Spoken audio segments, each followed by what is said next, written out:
Hello and what's up mga ka-anxiety. For today's video mga ka-anxiety, may sasagutin lang po tayo ng isang katanungan mga ka-anxiety. Ka-anxiety, hanggang ngayon po ba nahihilo ka pa rin po ba? Yes mga ka-anxiety, hanggang ngayon po nahihilo pa rin po ako mga ka-anxiety. Dahil nga po, isa po ito sa mga sintomas ng pagkaroon po ng anxiety. Mga ka-anxiety, kahit ganun po ang mangyari sa atin, na nahihilo pa rin po tayo, ay wag po tayong magpadala dyan. Wag po tayong matakot na tumayo, maglakad, gumala mga anxiety. Dahil wag po natin ipakita sa mga sintomas natin, o wag po natin iparamdam sa mga sintomas ng anxiety natin, lalo na sa pagkahilo. Ay wag po natin iparamdam na tayo po ay nanghihina o kinakabahan o natatakot dahil sa kanya, dahil sa sintomas na yan, dahil sa pagkakaroon ng hilo mga anxiety. Dahil pag ito po ay naramdaman nila o na-detect po nila na ikaw po ay natatakot, kinakabahan, ay lalo lang po itong lumala mga anxiety. Mas lalo lang po itong lumabas, lalo po itong natutuwa dahil nakikita kanya o naramdaman niya na nanghihina ka dahil sa kanya, dahil sa karamdaman na yan. Ngunit mga ka-anxiety, madali lang po yan. O mga ka-anxiety, mahirap man siya, pero kaya natin yan. Mahirap pero kaya mga ka-anxiety.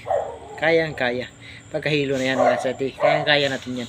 Nakikita nyo naman po sa akin na sa mga video ko, o ano mga pinapakita ko na mga content na yan, kahit nakikita nyo parang okay po ako, pero ang totoo niyan mga ka-anxiety, nahihilo pa rin po ako.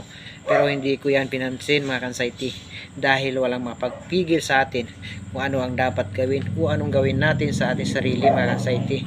Lalong lalo na yung mga pagkahilo na yan, mga sintomas na yan mga ka-anxiety, wala yan, hindi hadlang yan para tayo gumawa ng ating mga gusto o kung ano mang makapagpasaya sa ating mga ka-anxiety.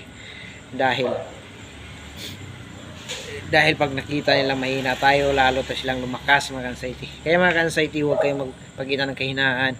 Pakita nyo malakas kayo, tibayin yung dibdib nyo mga anxiety. Dalhin nyo kung saan kayo pupunta. Dalhin nyo yung mga sintomas na yan, igala nyo sila hanggang sa mawala yan mga anxiety. Dahil pag gumawa kayo ng mga iba't ibang bagay mga anxiety, nadidistract yung isip nyo, nawawala yung anxiety nyo, or hindi nyo sila naramdaman, hindi mo na sila mapansin na para bang normal ka lang mga anxiety. Kaya mga anxiety, huwag nyo silang pansinin, hayaan mo sila, gumala ka, mahilo ka man o wala, gumala ka, dahil hindi sila hadlang sa buhay natin mga anxiety. Ipakita mo malakas ka, matibay ka mga anxiety, dahil yun, kung ano yung tibay mo, yun din yung kahinaan ng mga sintomas natin yung mga anxiety. Kaya mga anxiety, kung kayo po may naramdaman, huwag kayong matakot, huwag kayong kabahan, magdasal kayo lagi. At alam ko, at alam nyo rin, lahat ng ito ay pagsubok lamang na kaya natin lampasan mga anxiety. At yun na po mga anxiety, sana po makatulong po ito sa inyo na gumaan po yung pakiramdam nyo, lumakas po kayo. At hanggang sa muli po mga anxiety, pakishare na rin po ng video na to mga anxiety para makatulong po tayo sa iba na tulad natin na may karamdaman na anxiety. At sana po mga anxiety, gumaling na po tayong lahat.